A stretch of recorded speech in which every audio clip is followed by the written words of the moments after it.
नमस्कार साथियों, स्वागत है आपका स्टडी वर्ड पे। आज हम ऐसे मुद्दे के बारे में बातचीत करेंगे कि अगर किसी पार्टी को किसी राज्य में सत्ता स्थापित करनी है खुद के पार्टी की, तो वो अनगिनत वादे कर रहे हैं कि फ्री में ये बांट दो, फ्री में बिजली दो, फ्री में 1,500 रुपए पर महीना महिलाओं को दो, 2,000 रुपए बेरोजगार लोगों को दो। अलग अलग स्कीमें निकाल रही है और इसी वजह से जो स्टेट का बजट है वो पूरी तरह से हिल जाता है। और जो फ्रीबीज नाम की जो ये नई पॉलिटिक में जो शब्द आया है नया, इसके क्या मायने हैं और ये फ्यूचर में किस तरह से देश के लिए खतरा साबित हो सकता है, इस सभी के बारे में बातचीत करेंगे हम। लेकिन उससे पहले अगर आप चैनल पे नए हो तो प्लीज चैनल को सब्सक्राइब कर दीजिए, क्योंकि सब्सक्राइबर बहुत जरूरी है। देखिए, आज के समय में जो अलग अलग पॉलिटिकल पार्टीज है वो अलग वादे कर रहे हैं कि हाल ही में एक जो 2-4 गारंटी है वो सभी पार्टियों के कॉमन में है। देखिए, 200 यूनिट बिजली फ्री, और फिर उसके बाद आता है कि महिलाओं को फ्री बस जो रहती है स्टेट की उसमें फ्री राइड होगी। उसके बाद महिला आपको दिया जाएगा, बेरोजगार लोगों को भत्ता दिया जाएगा। ऐसा अलग अलग पॉलिटिकल पार्टियां वादे कर रही है। लेकिन अगर ये पॉलिटिकल पार्टियां जो है ऐसे वादे करेंगी, जो हमारा डेवलपिंग नेशन है, डेवलप नेशन में अगर ऐसे वादे करेंगे तो वो उनकी जो इकोनॉमी है उसके लिए अच्छा होता है। लेकिन डेवलपिंग नेशन में देखिए, हमारे यहाँ पे जो इंफ्रास्ट्रक्चर वो है, इन सब के बारे में बातचीत करेंगे कि कैसे इंफ्रास्ट्रक्चर हमारा बिल्डअप इतने सालों तक नहीं हुआ। जो अभी हमें जो कंपनीज है जो अलग अलग, जैसे कि चाइना में जो अलग अलग कंपनी है, उनको इनवाइट करने के लिए वो कह रहे हैं कि आपके यहाँ पे जो कॉस्टली ट्रांसपोर्ट है वो वहां पे नहीं है, क्योंकि इंफ्रास्ट्रक्चर अगर अच्छा होगा तभी कंपनियां आएंगी। तो ये बिल्डअप करने के लिए हमें पैसा चाहिए, लेकिन पॉलिटिकल पार्टियां क्या कर रही है, फ्री के नाम पे अलग अलग बांट दे रही है।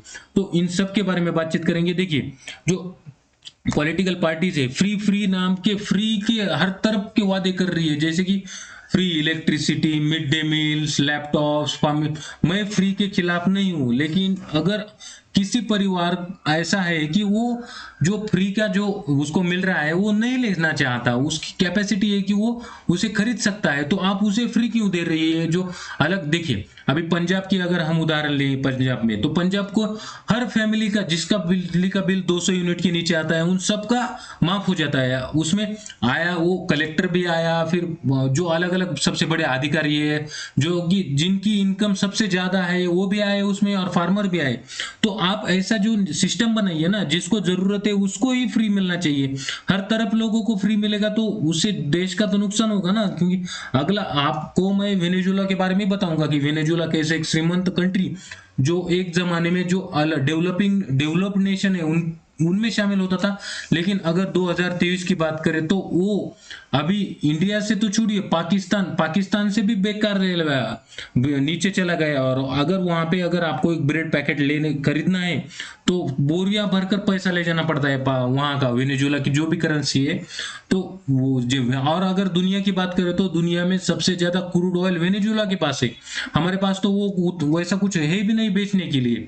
तो क्रूड ऑयल होने के बावजूद वेनेजुला फ्री के नाम पे जो वोट बैंक की राजनीति है उसको बहला, वहां के प्रेसिडेंट ने बहलाने के लिए अपने देश को बर्बाद कर दिया। तो ये पॉलिटिकल पार्टियों को अगर रोका नहीं गया तो इंडिया में भी वैसा हो सकता है इन फ्यूचर। अभी फिलहाल के लिए तो हमें अच्छा लग रहा है कि फ्री फ्री हमें सब मिल रहा है, लेकिन इन फ्यूचर ये बहुत खतरनाक हो सकता है आपकी अगली पीढ़ी के लिए। देखिए, नरेंद्र मोदी ने 2022 में भी कहा था कि ये रेवड़ी कल्चर, जो फ्री का कल्चर जो अलग अलग पार्टियां ला रही है, ये देश के लिए सबसे बड़ा खतरा साबित होने वाला है इन फ्यूचर, इसे रोकना जरूरी है। अगर कांग्रेस की बात करें तो आपको पता ही होगा कि कांग्रेस ने 2022 के जब दिसंबर में गुजरात और हिमाचल प्रदेश के चुनाव के नतीजे आए तो हिमाचल प्रदेश में कांग्रेस ने सरकार बनाई। तो कांग्रेस ने वादा किया था कि हम जो ओल्ड पेंशन स्कीम है उसे रिवोक करेंगे, मतलब उसको फिर से लागू करेंगे न्यू पेंशन स्कीम की वजह से, स्कीम को रिप्लेस करके।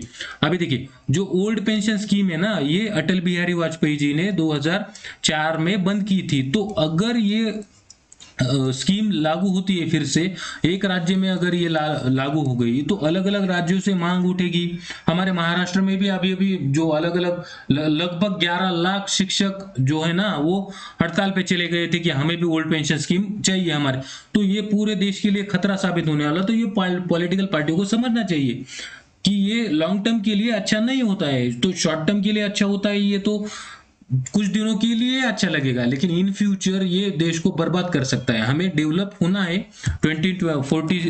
2047 तक हमें डेवलप होना है। अगर उसको डेवलप होना चाहिए, हमें डेवलप होना है इंडिया को, तो अच्छे कदम उठाने चाहिए। फ्री फ्री क्या हो रहा है हर तरफ। मैंने पहले भी कहा है कि मैं फ्री के खिलाफ नहीं हूं, लेकिन जिसको जरूरत है उसी को फ्री दीजिए। जो स्कीम्स निकालिए कि जिसको फ्री की जरूरत है उसे दीजिए ना। अलग अलग सभी को दे रही है, जिसकी इनकम ज्यादा है उसे भी दे रहे, तो इसका कोई हल नहीं निकलना पर। तो अगर कर्नाटक के हाल ही में कुछ तो, अगर 13 मई की बात करें तो 13 मई को चुनाव के नतीजे आए थे कि कांग्रेस कर्नाटक में जीत चुकी है। और इनके मैनिफेस्टो में क्या क्या क्या था देखिए। पहला तो वो तो छोड़िए, लेकिन गारंटी क्या थी कि 200 यूनिट बिजली फ्री देंगे। उसके बाद 200 monthly assistant 2000 monthly assistant to woman. उसके बाद 10 केजी फ्री राइस। ये 10 केजी फ्री राइस अलग है, जो कि राज्य सरकार, देखिए जो केंद्र सरकार है वो तो 80 मिलियन लोगों को, सॉरी 800 मिलियन लोगों को, मतलब 80 करोड़ लोगों को लॉकडाउन के समय से तो अनाज फ्री में दे रही है कुछ कम दाम में। लेकिन ये 10 किलो चावल जो ये अलग से है, इन्होंने स्टेट ने प्रॉमिस किया है। उसके बाद 3000 per month for graduate youth, और फिर 1500 per month for diploma holders. अगर ऐसा है तो देखिए कांग्रेस कर्नाटक में, अगर महिलाओं की बात करें तो कर्नाटक में लगभग 2.5 करोड़ से ज्यादा महिलाएं हैं। अगर उनका हिसाब कर दीजिए, और फिर ये जो 5 गारंटी कांग्रेस ने दी थी इनका अगर समीशन करें तो लगभग 50,000 करोड़ रुपीज का एक्स्ट्रा खर्चा कर्नाटक के बजट पे जाएगा। तो कर्नाटक का बजट जो पहले से ही जो लॉस में चल रहा है, अगर उसको फिर से 50,000 करोड़ रुपए अगर किसी सेंट्रल गवर्नमेंट से या सेंटर से लोन लेना पड़ेगा, तो कर्नाटक जो अलग अलग इंफ्रास्ट्रक्चर पे डेवलपिंग के नाम पे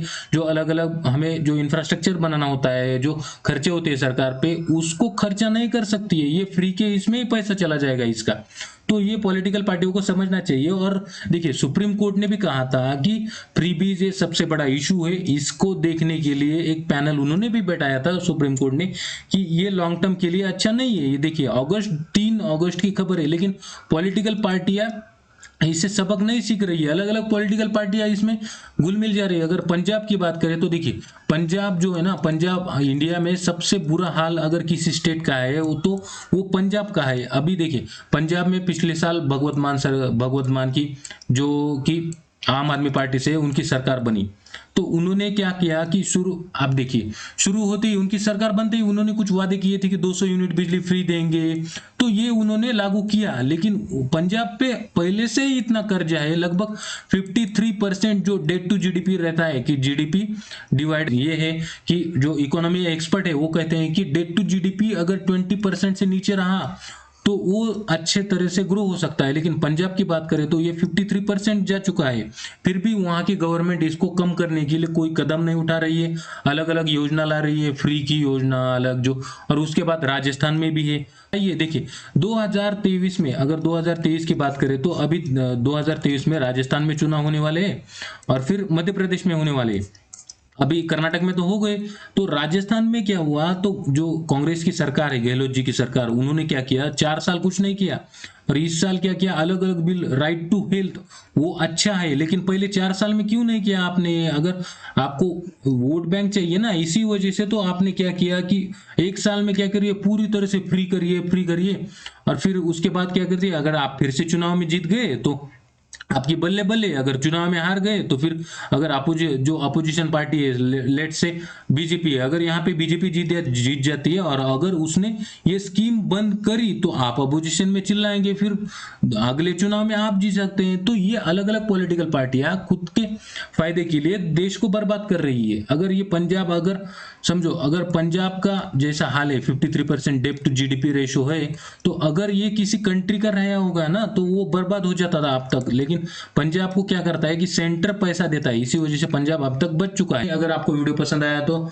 लाइक कर दीजिए, चैनल पर नए हो तो प्लीज चैनल को सब्सक्राइब कर दीजिए। Thanks for watching the video, bye bye.